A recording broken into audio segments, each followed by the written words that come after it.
Vous devez suspecter une fausse route dans le cas d'un accès brutal de toux ou de suffocation appelé syndrome de pénétration chez un enfant sans symptômes auparavant. Cette fausse route se retrouve le plus souvent dans un contexte de jeu avec de petits objets ou de repas.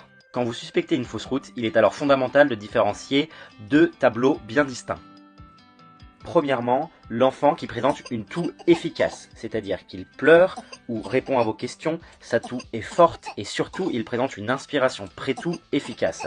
Bien entendu, cet enfant est conscient et réactif. Dans ce cas, ne surtout pas taper dans le dos de votre enfant. Encouragez-le à tousser et placez-le dans une position qui lui est la plus favorable.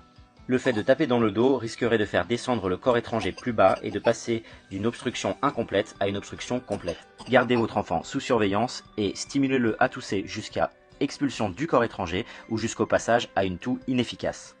La toux inefficace est reconnue par une absence de parole chez l'enfant, un son très diminué de la toux, voire une toux silencieuse, et un manque d'inspiration efficace pré-toux. Dans ce cas, vous devez alors réaliser 5 claques dorsales entre les deux omoplates avec le talon de votre main. Si le corps étranger n'est pas expulsé, vous enchaînez alors avec 5 compressions abdominales franches. Pour réaliser les claques dorsales chez un enfant de moins de 1 an, placez cet enfant à plat ventre sur votre cuisse avec la tête plus basse que le bassin. Chez ces enfants de moins de 1 an, nous allons remplacer les compressions abdominales par 5 compressions thoraciques à l'aide de 2 doigts sur la moitié inférieure du sternum. Tant que l'enfant présente une toux inefficace et reste conscient, vous switchez entre 5 claques dorsales et 5 compressions abdominales ou thoraciques.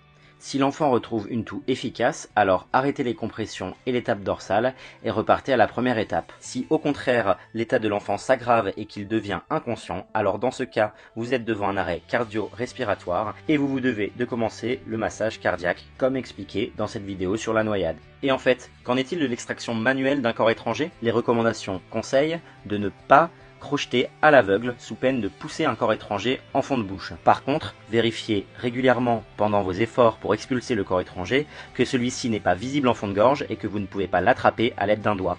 Une fois le corps étranger expulsé, alors bravo, vous pouvez souffler et vous pouvez remercier ma deuxième nièce pour cette deuxième vidéo. Quelle star! Ciao!